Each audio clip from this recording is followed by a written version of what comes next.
schéma. L'année dernière, je vous ai démontré que donc, les causes de l'accidentalité venaient surtout du non-respect du code de la route.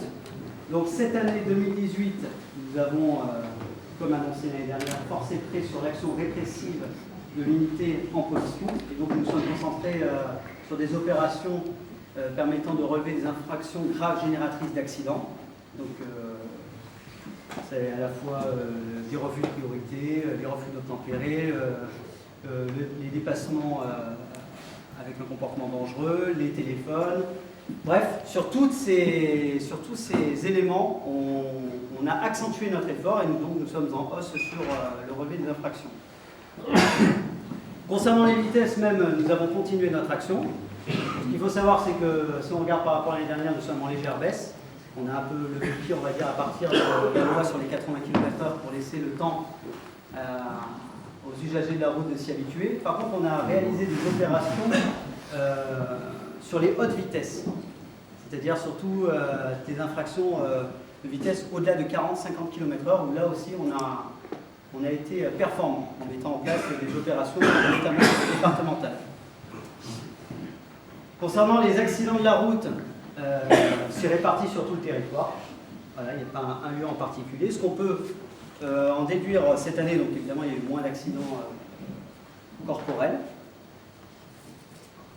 Le premier facteur étant le facteur humain, c'est-à-dire une inattention de la part des conducteurs sur la route. Donc, c'est quelque chose de difficile à contrer. On réalise toutefois de la prévention, notamment dans les établissements scolaires, à travers les permis piétons. Parmi les autres facteurs, il y a toujours la vitesse. La vitesse, cette année, à chaque fois, ça a été une mauvaise gestion à l'approche d'un virage, tout simplement. Et généralement, ce sont des deux roues qui ont été les seules victimes, en général, des accidents. Et enfin, toujours, il y a une cause importante, c'est le refus de priorité, notamment sur l'arrivée des départementales, des 18 et 213.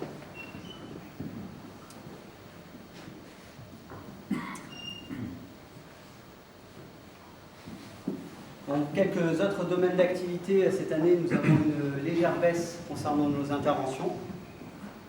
Je tiens toutefois à rappeler qu'il y a une permanence opérationnelle à la COB qui fait qu'on peut intervenir 24 heures sur 24, 7 jours sur 7, donc en tout temps et en tout lieu. Et donc c'est important que vous rappeliez à vos administrés qu'il ne faut pas hésiter à appeler le 17 lorsqu'ils voient un fait. Il est évident que c'est notre souhait, mais il est plus facile pour nous d'arrêter les délinquants lorsqu'ils sont sur les lieux du fait, qui sont en train de commettre leur acte, plutôt que le lendemain où on va devoir commencer à ouvrir une enquête judiciaire, à faire des investigations qui vont parfois prendre plusieurs mois, lorsque finalement on interpellera les auteurs. Donc ce message doit continuer à passer, je sais que j'en ai parlé notamment lors des réunions des élus, communiquer sur le fait de faire des 17. C'est ce qui nous permettra d'avoir des interventions et des réactions rapides.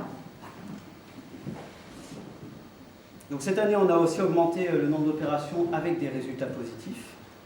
Là, on a eu une plus grande remontée de renseignements opérationnels. Cette année, on a mis aussi en place la main courante gendarmerie, ce qui n'avait pas eu lieu les années précédentes.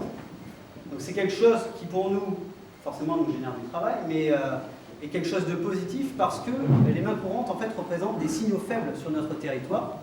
On n'est pas encore sur des infractions, mais ce sont des éléments qui nous remontent, que l'on prend comme des renseignements, qui nous permettent de voir évoluer, par exemple, un quartier, un différent voisinage, quelque chose qui pourrait grossir, et donc qui nous permet, nous, parfois, par le dialogue, par des interventions, de dénouer la chose, de désamorcer ce conflit, avant que, justement, on arrive sur des plaintes avec des infractions.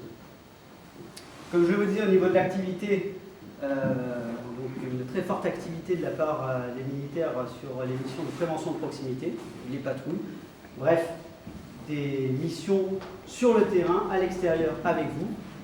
L'année dernière, je vous avais expliqué aussi que nous avions doublé notre activité de contact. Cette année, on l'a doublé encore par rapport à l'an dernier. Ça a vraiment été une de nos priorités également cette année.